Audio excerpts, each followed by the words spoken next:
आप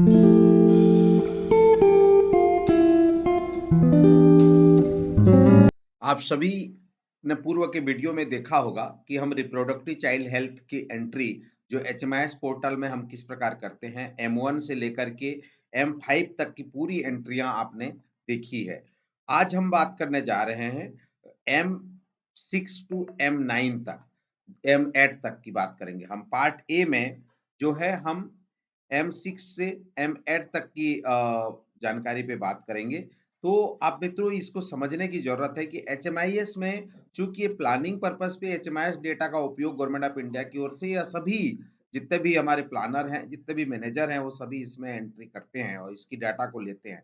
तो हमें यहाँ पे एक-एक जो इंडिकेटर है, एक-एक एंट्रियाँ को हमको विशेष रूप से ध्यान देने की ज़रूरत होता है।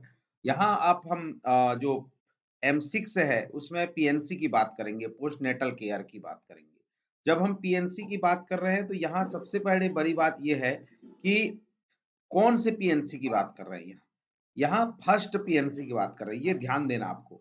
फर्स्ट पीएनसी जैसे आपने 6 एचबीएनसी 7 एचबीएनसी ये सब बातें आपने सुना है, पूर्व में हमने बताया है कि किस प्रकार से कौन से ड्यूरेशन में किस प्रकार से विजिट होना है। तो फर्स्ट पीएनसी जब आप किसी भी बेनिफिशियरी को, किसी भी प्रेग्नेंट लेडी को अगर आप जो है आप पीएनसी देना चाहते हैं तो फर्स्ट पीएनसी कब देंगे? जैसे कि आप 24 घंटे के अंदर या 48 घंटे के अंदर आप अस्पताल में रखते हैं तो फर्स्ट पीएनसी कहाँ हो जाएगा? अस्पताल में हो जाएगा। महिला को जो गृह प्रसव होता है उसको 48 घंटे के अंदर पीएनसी आप दे रहे हैं या नहीं? यहाँ 6.1 क्या कहता है ये आपको देखने की ज़रूरत है। Women receiving first postmortem checkup within 48 hour of home delivery.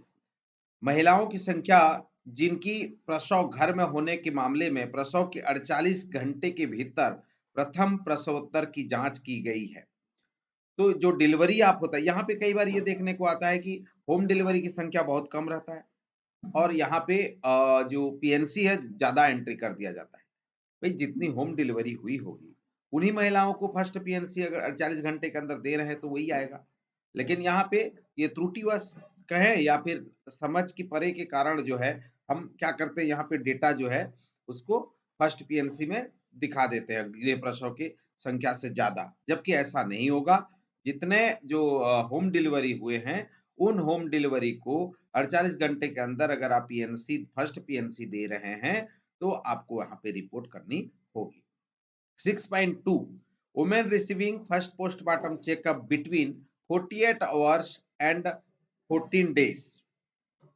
यहाँ भी बहुत बार गलतियां हो रही है कि जैसे अस्पताल में मैंने पूर्व में भी कहा कि अस्पताल में जैसे 48 आवर अगर आप रख रहे हैं तो उनका जो पीएनसी हो गया, फर्स्ट पीएनसी तो अस्पताल में ही हो गया ना। यहाँ पे बात कर रहा है 48 घंटे से लेकर के 14 दिन के अंदर पहला पीएनसी अगर 75 महिलाओं को जो दे रहे हैं उसकी संख्या यहाँ पे लिखनी है। तो यहाँ पे कई बार क्या होता है कि जितने भी डिलीवरी हुआ उसको उतने में पीएनसी यहीं दिखा दे रहे हैं और वहाँ 48 घंटे में छोड़ भी नहीं रहे हैं। तो भाई ये गलत एंट्रियाँ ना करें, क्योंकि यहाँ पे स्पष्ट रूप से कह रहा है कि गृह जो प्रसव के 48 घंटे से 14 दिवसों के मध्य प्रथम पीएनसी विजिट प्रसवोत्तर जांच की गई महिलाओं की संख्या यहाँ पे आपको रिपोर्ट करना है। 6.3 Number of mothers provided full course of 180 IFA tablet after delivery.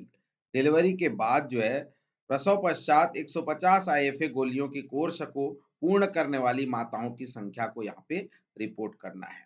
वो भी कैसे होगा, जब आप ये 180 टेबलेट कब खा पाएंगी, जब उनका पूरा कोर्स होगा। अर्थात जैसे जैसे हमने पहले आईएफए जो एएनसी के दौरान आपने देखा है 6 मंथ का, यहाँ पीएनसी में भी जो है वो 6 मंथ का लागू होता है।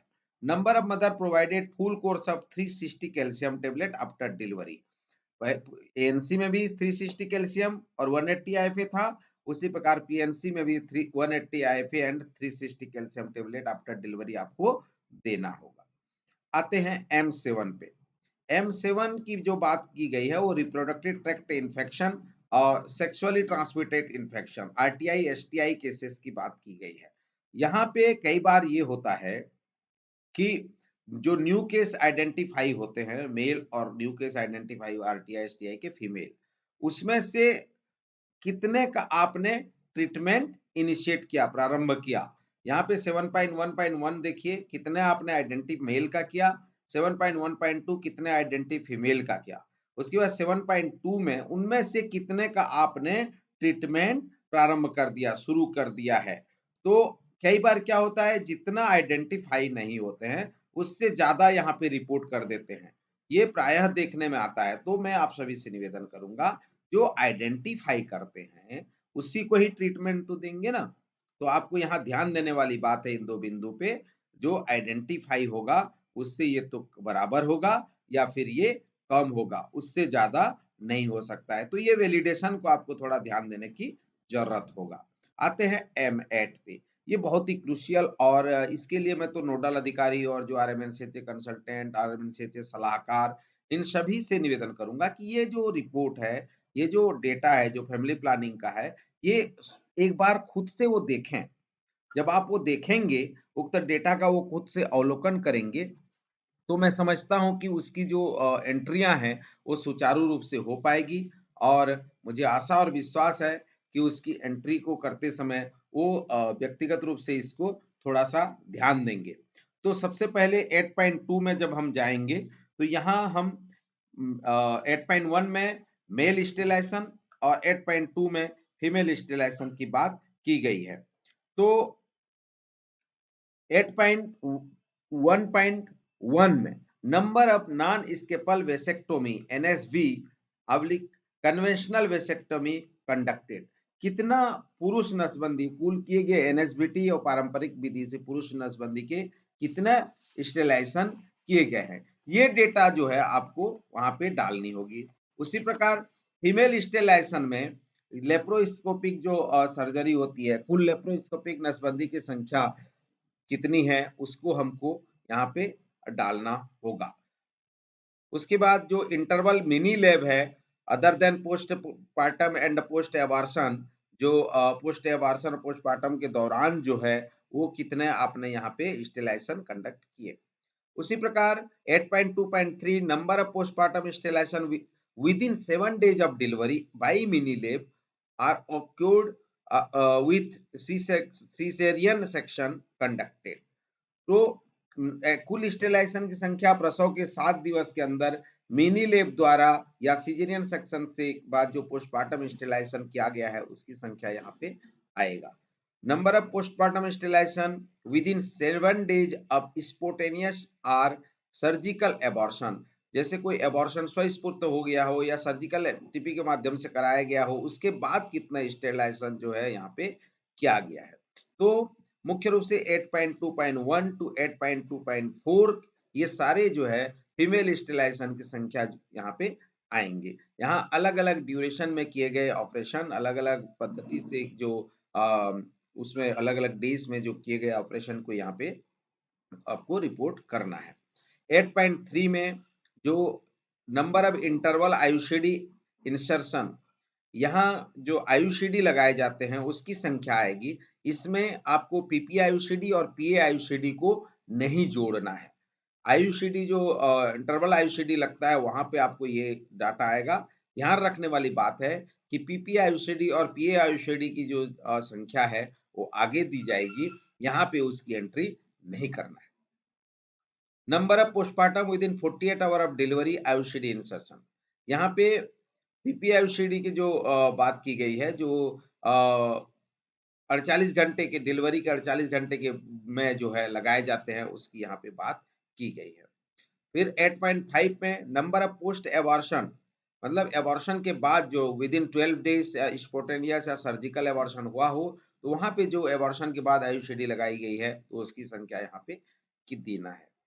ठीक है, यहाँ 8.6 में अगर हम बात करें तो जहां पे आयुषिडी रिमूवल की बात किया गया है, कितने आयुषिडी आपके रिमूव किए गए, यहाँ आपको देखना पड़ेगा। यहाँ आयुषिडी रिमूवल की बात कर रहा है, चाहे वो पीपी आयुषिडी हो, चाहे पीओ आयुषिडी हो, चाहे आयुषिडी हो, तो यहाँ आपको आयुषिडी कितने निकाले गए हैं उसकी संख्या आपको ध्यान देना होगा, यहाँ पे एंट्री करना होगा। उसके बाद number of complication following IUCD insertion, IUCD लगाते समय किसी प्रकार का कॉम्प्लिकेशन हुआ हो तो उसकी जानकारी।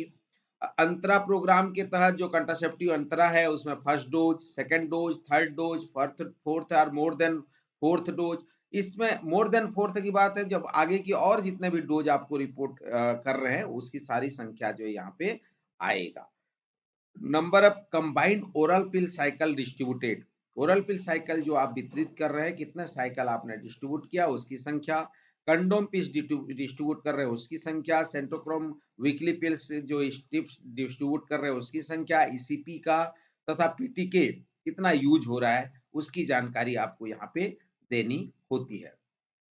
उसके बाद क्वालिटी इन स्टेरिलाइजेशन 8.17 में आपको देखने को मिल रहा है, जहाँ पे कॉम्प्लिकेशन फॉलोइंग मेल स्टेरिलाइजेशन, कोई कॉम्प्लिकेशन केस चूँकि इंडेमनिटी स्कीम में जो है कॉम्प्लिकेशन केसेस में भी जो है पैसे जो राशि देने की प्रावधान की गई है, जहाँ पे मेल स्टेरिलाइजेशन में कॉम्प्लिकेशन, फीमेल स्टेरिलाइजेशन में कॉम्प्लिकेशन, चाहे मेल स्टेरिलाइजेशन में फेल्योर केस हो जाता हो, फीमेल में फेल्योर केस होता हो या मेल स्टेरिलाइजेशन में किसी का डेथ हो जाता हो या फीमेल स्टेरिलाइजेशन में किसी का डेथ होता है, तो क्वालिटी इन स्टेरिलाइजेशन सर्विसेज में डीक्यूएसी के माध्यम से जो है जो इंडेमनिटी स्कीम है, इसके तहत इनमें राशि का प्रावधान बेनिफिशियरी को दिया जाता है।